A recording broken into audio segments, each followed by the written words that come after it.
before I say any more, this tent is not supposed to be used like this. You're not supposed to cut a hole in the roof and put a stove jack in. If you're gonna do anything like this or make a homemade hot tent, it's at your own risk.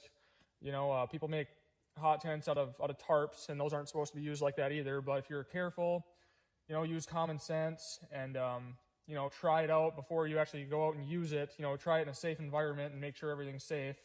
You can make anything pretty much out of anything. So just wanted to say, you know, I'm fully aware that the tent is not supposed to be used like this, but it does work. In a previous video, I mentioned that I'd be doing some winter camping in the Boundary Waters this year, and that's going to be a remote trip. I'll be putting on a lot of miles, so I wanted to develop a new winter camping setup that wasn't heavy, was cheap, because those who have ever winter camped or have looked into it know that a winter hot tent is several hundred, if not, you know, up to $1,000. And a lot of times that doesn't even come with a wood stove, so that will run you another few $100. And camping should be, you know, an activity. I mean, you're going out in the woods. It shouldn't cost you over $1,000 to go spend the night in the woods. You know, it should be affordable for everybody. So I kind of came up with my own little system here that was ultra light, cheap. This whole system, everything I have in my pack right now is less than $100. That includes the tent and the stove. And everything is in this bag. You can see how light it is. I was trying to get away from having to pull a sled on this trip, just because I said, you know, I'll be putting on a lot of miles, so I want to just be able to kind of grab my pack, throw on my snowshoes, and go wherever I want. So I'll show you guys how I was able to make this system ultra light and for less than $100. Skeet! Skeeter's been running after deer. Hasn't really been sticking around very well. Hey buddy, stick around, stay close, okay? Go play. So in here, I just got, that's kind of my cookware bag. Got some other stuff, but I guess we'll set up the tent first. I just got it in a pillowcase here. So we'll go through that. So when I was looking at the tent, you know, you see people make winter hot tents out of tarps. And that's why I was originally going to do that, because it's cheap and light and they work. But as I was kind of going through the tarp aisle, I came across this Ozark Trail, you know, Walmart hiking tent. It's supposed to be a 3-person tent, which we all know that's usually like 2 adults and like a baby. But it's actually quite spacious. But it was only $24.99, and with the tarp, and then, you know, I was going to put grommets on it so you could tie it down and everything. With all that stuff, it probably would have been around the same amount of money. And this is already made. It's got a floor already. So I was like, hey, I'll just check that out, and I'll throw a stove jack in that and see how it works. And I've tested it out a few times now, and it works really well. So I'll show you guys how this goes here.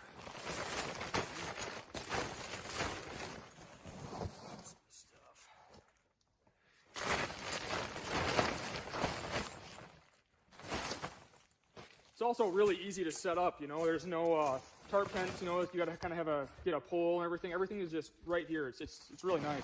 Look out, buddy. Hey, Scoot, go get the birds. Go get the birds. That'll keep him busy for a minute. Okay.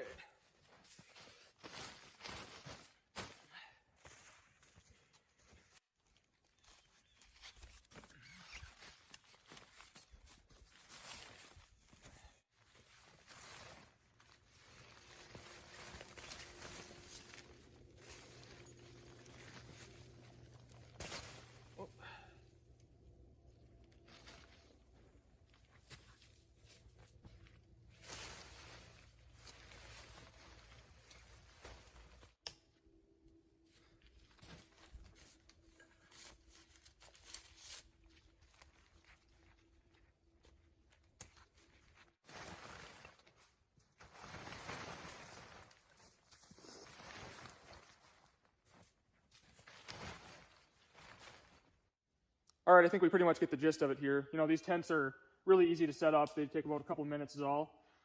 This rain fly, this isn't the way it comes, obviously. It kind of sticks off about that much from the tent, and then it's just mesh under here. So I kind of sewed it with some paracord to keep it against this part of the tent. That way it holds heat in better. And there's no problem getting this tent hot. You know, with how small the space it is and with that wood stove in there, it roasts you out. So this has worked really well. And then for the stove jack here, this is a welding blanket. and I got it from Harbor Freight for I think 12 or 15 bucks. And it comes in a 4-foot by 6-foot sheet, and then I just cut a little stove jack out of it. These work excellent for stove jacks. When you cut them though, you can just cut it with the scissors. They fray really bad, so I just put some tape around it just so it doesn't keep fraying and kind of coming apart. You could sew it over, or fold it over and sew it, but I just used this tape on my last hot tent that I have at the cabin now, and it worked fine. So I'll kind of show you guys around the tent here. So you can see what I mean here. I just kind of sewed it in a couple spots with some paracord just to keep this tight so there's no gap. And I did that all the way around, of course. And then here's what it looks like inside. So not fancy, not saying this is the cat's meow of hot tents. This is just what I did. It's cheap, it's effective, it works is what I'm saying. So, I mean, is it gonna last forever? Probably not, I doubt it, but if you can get a couple seasons out of a $25 tent, I think you're ahead. So I think it was worth a shot. But I'll show you guys the wood stove now. And here's the wood stove. So you can see everything fits right inside of it. The pipe, everything is right inside, which is really handy. It's made out of duct ends, and they are galvanized. So you do need to burn once you make the box. You have to burn it to make it safe to use inside, because if you don't burn it and then you have your first fire while it's inside with you, it can potentially make you sick. So you want to burn all that stuff off. So once you get this discoloration, it's good. But there's several videos on YouTube of people making these because they're cheap, way cheaper than like I said, a store-bought tent stove, and they're really easy to make and they're really light. But I designed it so everything fits inside here. The pipe comes in 2-foot sections. So I cut them in half so that they all, or so that it fits inside. And then I just crimped the end that I cut. So you can see it all takes a little elbow grease, but it all fits together like that, nice and handy. Obviously this part of the pipe, you can see it's burnt off as well compared to this. So once you achieve this color, it's good. And so this is obviously the bottom of the pipe, and then, the next section. But yeah, really handy. It goes together really good. The legs I made they're just carriage bolts. Grab them here. So all 4 legs are just made out of these bolts here. I do want to get some washers for them because it doesn't sit that good. It's a little bit wobbly right now, but once I get washers on each side of these nuts, it'll be really good. For your hardware with these, you want to use steel hardware, because if you use zinc, it'll melt. I think zinc melts at like 500 or something degrees. I don't know off the top of my head, but you want to use steel hardware for your screws and everything. And yeah, it's really easy to make.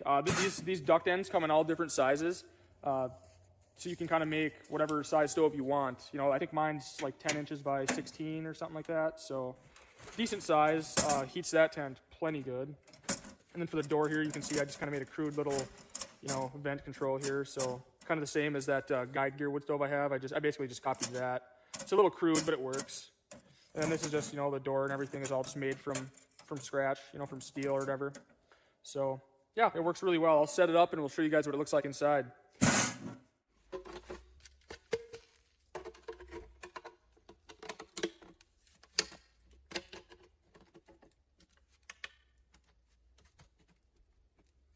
So you can see that fits in there really good, really tight.